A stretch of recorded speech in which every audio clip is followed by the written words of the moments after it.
Well, greetings and salutations, test takers. This is the Series 7 Guru coming to you from my studio here in fabulous Las Vegas with another explication request. I will help you on any question from any vendor. It's just easier if it's a Kaplan question because you can just send me the QID and I can bring it up backstage. If you're looking for a supplement, the best free supplement to your paid study materials is my YouTube channel. But if you don't have a Kaplan QBank, I highly recommend it. With my Guru 15 discount code at checkout, you can get a Series 7 QBank, best in the business, for $58.50. 3,600 plus questions. You can has a performance tracker. There's a lot of things to just make it the best QBank out there.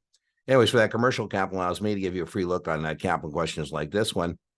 One of your clients has a margin account with the following balances. Don't overdose on margin, 3 or 4 margin questions, but I would know the classical margin equation long and the classical margin equation short. I will link in the pinned comments and the video description to a couple lectures I have available on margin. I think they're sufficient for your exam. All right, so long market value 50, debit balance of 24, short market value 40 grand, credit balance of 65. So again, you need to know the classical margin equation long and short.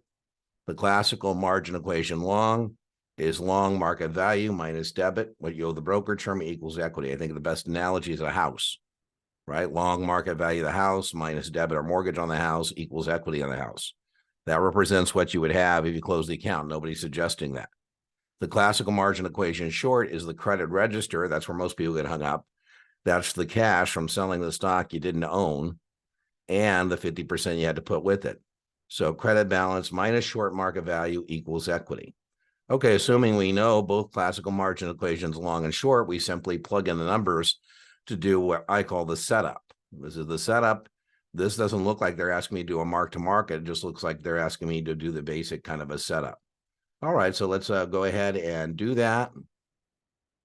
We have $50,000 in market value. We owe the brokerage firm $24,000. And so we have $26,000 equity on the long side. This is called a mixed margin account.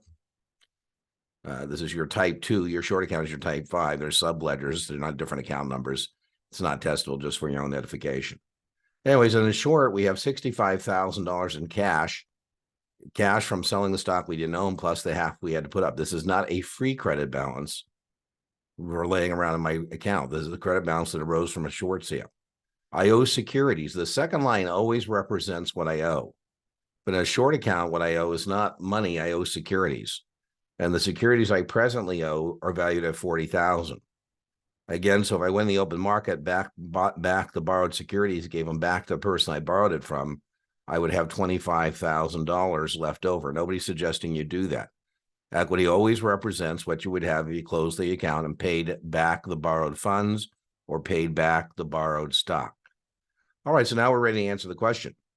We have 26,000 equity long.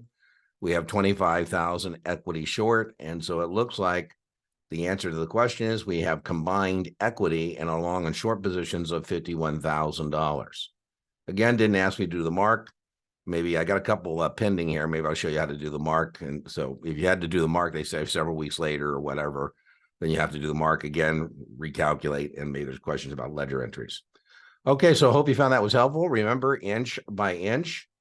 Margin questions are a cinch, yard by yard. Margin questions are hard, and I'll see you for the next explication request.